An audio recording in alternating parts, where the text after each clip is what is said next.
Hey, what's going on, everybody? John here at Havoc Maker Studio and FNP Wargamers. Still, once again, I am out of town, so there's going to be some sound issues and lighting issues and whatnot. But I'm here to at least do my best and report on a bunch of news. So today, obviously, we're going to be covering, if you can't see on your screen, Kraven the Hunter. We have his character card.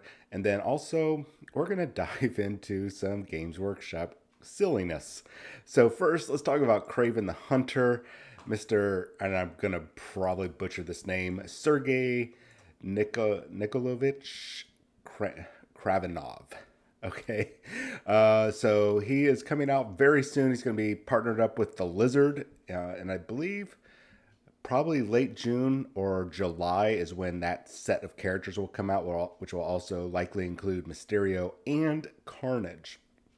So looking at his character sheet, as you can see, nothing else changes on his healthy side. That's the left side if you're not familiar, and the dazed side or the injured side on the right. So going from top to bottom, left to right, let's just read everything off. So he's got 5 health. That puts him at 10 total. Movement is medium. That's standard. I mean, he's a little superhuman, but he's not like super fast. Size 2 makes sense, and threat 3. That's good. I was worried that they were going to put him too high, and it wouldn't have like synced up with my, at least my vision of what his abilities were going to be. So his defenses are 3 across the board.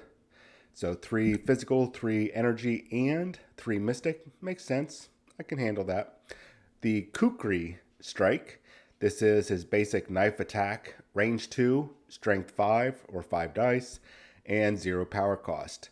Now, where other characters, he's one of the rare characters that only gains 1 power after the attack is resolved. A lot of other characters get power equal to the actual damage they resolved. So, which is good, but it's also a trade-off. If you don't cause any damage, you don't get any power. So no matter what, he's getting 1 point of power every time he attacks with this. So that's really good. That's really good. Now, his next, there's a couple other abilities that go along with Kukri Strike. After this attack is resolved, the target character gains the bleed special condition. Makes sense. He is a hunter. You know, you wound your prey, make it easier to track him down or to kill him. And if you roll the wild symbol on the dice, after this attack is resolved, make sure my microphone is still working here. Okay, sorry about that. If you roll the wild symbol on the dice, and you only have to do it the one time, after this attack is resolved, this character may advance short range. So when they say advance, it just means move in any direction. You don't actually have to move forward from your position. You can move backwards, sidewards, upwards. Sidewards is not a word. I get that. But you understand what I'm talking about. So that's really cool that he has that elusive ability, and that's built into just a basic attack. Another thing I liked about this character is his next main attack ability is going to cost 0 power. Now, this is the spear thrust, range 3, makes sense. He's got a little bit longer reach with the spear, and it's only 4 dice worth of damage. So that's not great, but let's take a look at the other abilities. So after this attack is resolved, this character gains power equal to the damage dealt, which is more in line with most of the Marvel Crisis Protocol characters. So that makes sense.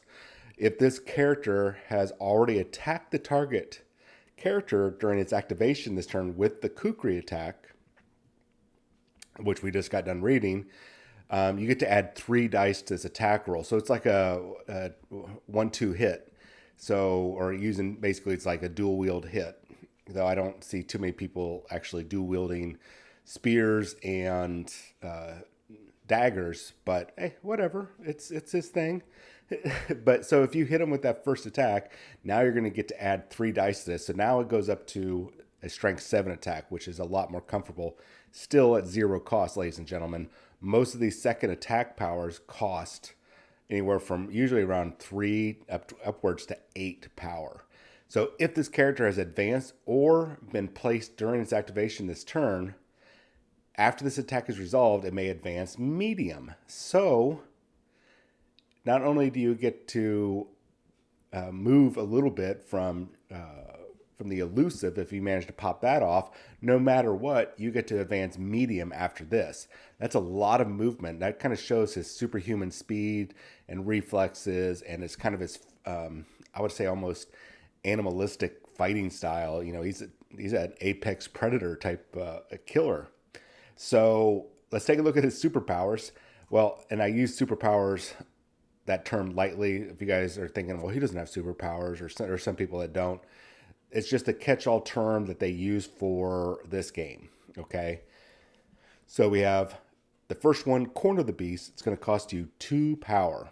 So choose an enemy character within range 3 of Kraven. Until the end of its next activation, each time the chosen character advances or climbs, it suffers 1 damage. It just takes it. If the chosen character has the wall crawler superpower, it loses the wall crawler superpower until the end of its next activation. Ooh, that's bad. That's really bad. So I was worried that, you know, if that it was just going to target just wall crawler. I talked about this last time. If you had wall crawler, that's all it's going to be. I was like, man, but I really feel like it should affect any type of movement ability like flight. And it does. So anytime that you would climb or advance, you're going to take that damage. But wall crawlers, boy, you guys get screwed a little bit extra. That's not too bad. Be able to negate, even if it's just for 1 activation cycle, be able to negate that wall crawling innate ability. That's pretty awesome. Expert Tracker. This is a 3 power cost. Choose an enemy character. Allied characters, your allied characters, mind you, roll 1 additional attack dice when targeting the chosen character with attacks this round. That's awesome. Now it's allied characters, so I don't think you get to go execute the expert tracker and benefit. It says allied characters, so I don't think you get to benefit from it. I could be wrong, and it might get FAQ'd later on, but they rarely have to FAQ anything in this game. It's really just more of a clarification Q&A type thing than a big rules fix. So his last thing is an innate ability. It's the Elixir of Calypso. This character may reroll 1 die in its attack or defense rolls. That's awesome. So that's always going to be active. And that comes from his, basically it kind of makes him a little bit superhuman, that the Elixir of Calypso. So overall, I would say Kraven Hunter is actually kind of a good character. I mean, for 3, I could see swapping him out for a lot of other characters that I might be going. I got 3, threat 3. That's what their point cost is.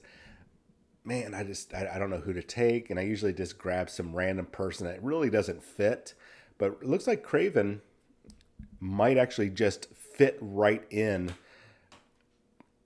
Man, he's just got some neat abilities, and he can dish out a little bit of damage, and his ability to move around the board to do damage and move around the board is really nice.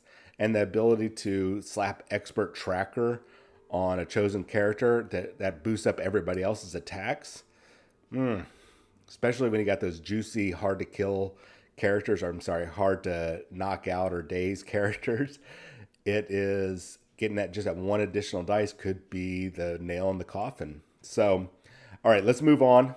So it's not even out yet, at least as far as I know. I'm pretty sure it's on pre-order right now. In fact, I'm very positive it's on pre-order. The brand new Minotaurum or chapter approved for Warhammer 40,000 2021 is on pre-order and comes out this Saturday, which is Saturday the 5th. June 5th, it's going to come out. So keep that in mind. June 5th, this book is coming out, and it already has an FAQ. If I am reading this correct, and we're going to click on this, it already has an FAQ. So a couple things that they're clearing up is, you guys can read the article. I don't want to take away from the writer of the article over on the Warhammer community page, but things like strike, how do you handle strike first and strikes last? And you would think that, that's a very common sense thing, but a lot of people, especially tournament players, they don't understand logic sometimes because they're wrapped up in, their point of view, and they're biased against the other person's point of view. And I mean, it happens in any sort of competitive environment. So I'm not disparaging them. And then, it's like, well, who goes first? Well, it's your turn. You should probably go first. Do you have anything that strikes first? Yes, I do. I do too. So you go first, then I go first, and you just go down the line. It's really, a lot of this is just really simple, basic logic. If you communicate with your opponent and stop thinking that they're trying to pull one over on you. But here we are. So there's some questions about the Drukhari. And I'm hoping it gets covered. I'm still trying to decipher what they're talking about, but several questions have been answered regarding exploding hits, which is rolls that generate additional hits on a certain result, and how they interact with some character upgrades. So right now, if you're not familiar, the Drukhari or the Dark Eldar have an issue with their succubus getting up to like 80 attacks or something like that. Something absolutely ridiculous. And looks like they're going to clear it up, and I'm going to actually pull it up here in a moment. We're going to hopefully try to read it, or you probably are reading yourself and go, that makes total sense. I don't see why people got it wrong, but I can tell you why. Just like it says here, the Drukhari are on a dominant position across many tournaments, and it's because tournament players, they're not cheating. They're looking for the most efficient way to win. And sometimes those interpretation of rules lean heavily to one side, and it's usually in their favor. And we have to give credit, though, because they're not cheating. They are finding ways to better use units that us casual players might not think of. And then these questions get raised. They become an issue and they get raised, and eventually GW comes around and they're like, oh, you know what, guys, let's go ahead and clarify this, because we see where you're coming from. We see where you're coming from. Here is where you guys need to be meeting. This is what our intent was. This is what we should have written down. Anyways, so deep striking reserves are getting fixed. Imperial armor, how that interacts. So I went ahead and clicked on view updates. There's all sorts of updates here. So what you're going to have to do is look at, if you guys are seeing right below where it says like power rating update, it has a weird date there. If you're not familiar, this is how Europe does. Europe does their dating, or really the UK. So it's the day, the month, the year. So that's what we're going to be looking for. So what I went for is like the chapter approved, mission pack, the tactical deployment. It looks like there's a lot of others that I'm going to have to take a look at. Drukhari got updated. I already took a peek at that. Actually, a lot of FAQs got updated. But we're here to check out chapter approved mission pack tactical deployment.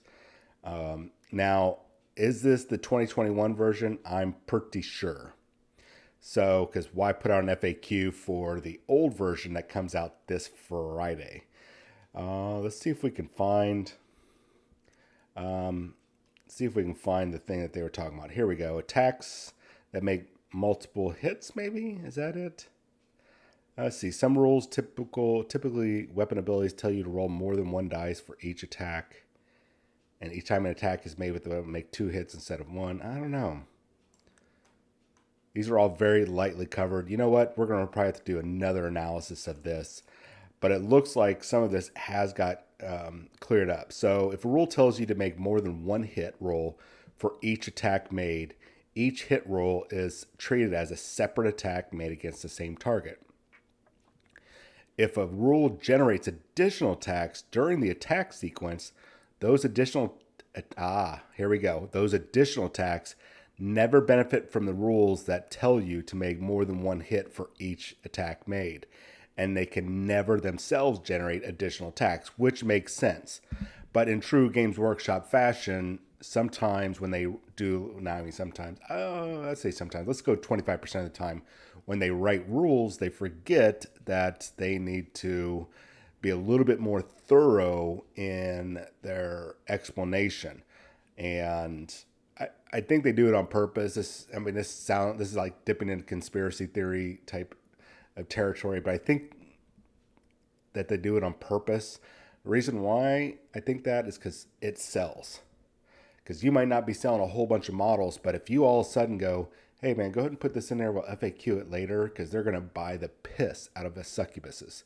And we got a brand new plastic succubus that was in the Piety and Pain book that's going to be up for in an individual blister at the same time.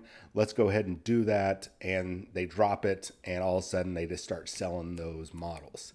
And they're like, oh, our bad. Let us clear that up for you guys. Oh, sorry, they won't admit that it was their bad.